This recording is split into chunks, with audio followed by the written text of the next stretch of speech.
The Tudor BB58 has been a very popular model for the past few years, but not everyone has or wants to spend the money on one. So what are you to do if you want the look and somewhat the feel of one, but say you have only $328? Well, you buy this BB58 homage from NamokiMods. Now, this watch comes in two color variations, the traditional gilt version and this really cool blue version that we'll be taking a look at today. Now, this is my 5th time working with NamokiMods, and hands down every single one of their watches and products has been top notch, so I suspect this watch will not disappoint, but you're going to have to wait and stick around till the end of the video to find out if this watch is worth your hard-earned money. In case you didn't see the paid promotion pop up on your screen and you're accusing me of taking free product and not announcing it, disclaimer, this watch was sent into the channel and I do not have to return it. However, my reviews are always unbiased and transparent. Trust me, I've pissed off a few brands in the past, but that's the name of the game. So throughout the video, I will show you how to make this watch look more like a BB58, and I will also show you how to change it up a bit to give it its own unique look.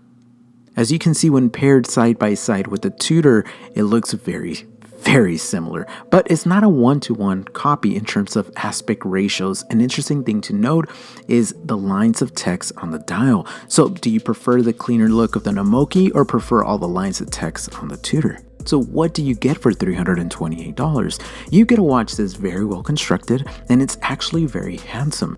The hue of the blue they chose is very different than the actual blue used on the BB58, and honestly this would make for a very cool summer look.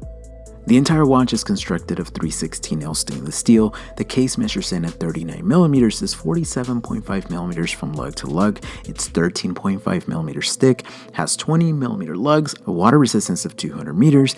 The entire watch with the leather strap weighs in at only 88 grams, and with the unsized bracelet at 155 grams. And the watch does feature a clear anti-reflective sapphire crystal.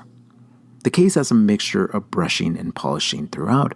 The bevels on the case and polishing have been machined very well. I also like that this case has no crown guards. That vintage aesthetic is always very appealing to me. Like with most watch cases, especially dive watches, I would have preferred drill lugs on the case for easier strap changes, but I get it. This is trying to homage that watch that actually doesn't have the drill lug, so it gets a pass for me.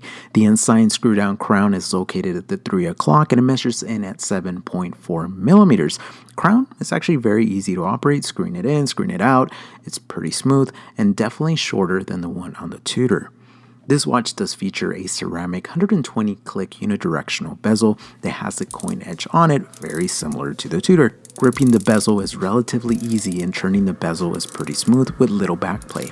The feel of the bezel is superior to that of an entry-level SoCal, and unlike the Tudor, this bezel is glossy, not matte, and also due to it being ceramic, it won't scratch. Since we're on the topic of bezels, NamokiMods also sent me this black and blue bezel, aka the Batman bezel.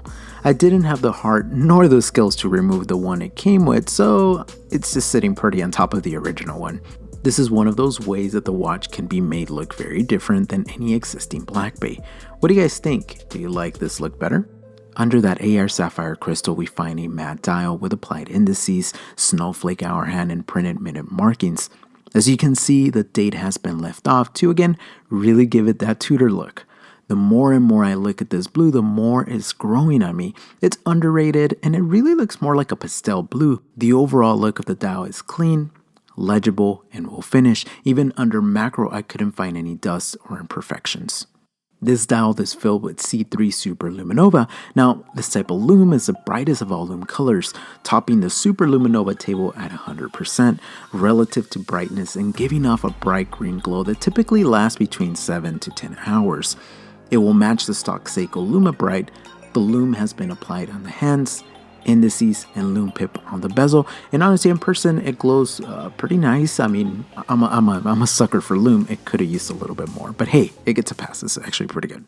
On the back of the watch we find a very sterile screw down case back. However, if you fancy to have a display case back or even a thinner one, you can purchase one as well. I think this is exactly how I like my case backs on my tool watches. No fancy designs, no nonsense writing telling me things I already know about the watch. Okay, Maybe if the watch costs a little bit more or has a limited edition number, then yeah, maybe it'll be a different story or a different opinion, but I do like this look for this particular watch. Now this watch does come with a 20mm vintage inspired leather strap that features a quick release system.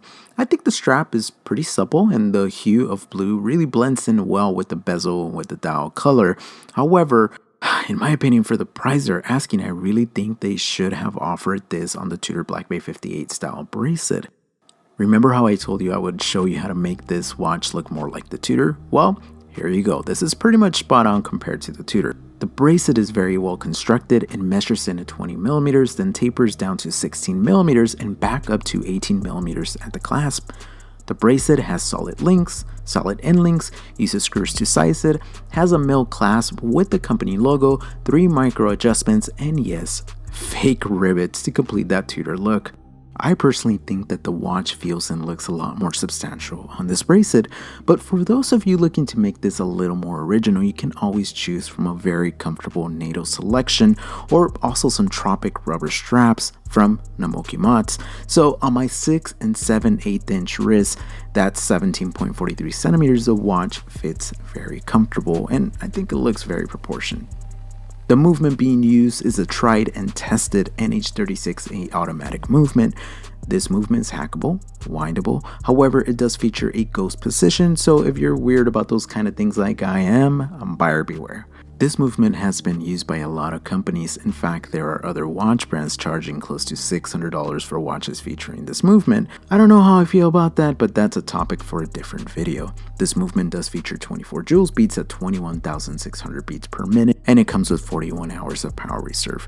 We won't talk about accuracy because these movements are all over the place, and YouTube doesn't pay me enough money to buy a time grapher. So if you guys want to pitch in and buy me one, go for it. Now that we covered the overall specs of the watch, how do I actually feel about this watch? Is it worth the $328? Well, this watch is definitely not for me, and no, it's not because I already own the Tudor BB58. I simply don't personally like homage watches that are very close in look and feel to the real thing, and although this is not a one-to-one homage, it's pretty close. However, I do think this watch is worth the price point, as the watch is very well built and it definitely looks pretty. I would have liked the watch to be slimmer, be sold with the bracelet instead of the leather strap, but hey, maybe the company will make that option available in the future. Who knows? Ultimately, this gets a pass for me, and I would recommend it. So, let me know what you think about this watch. Would you rock it? What do you like or dislike about it? Thank you all so much for the continued support. Take care, and stay humble, my friends.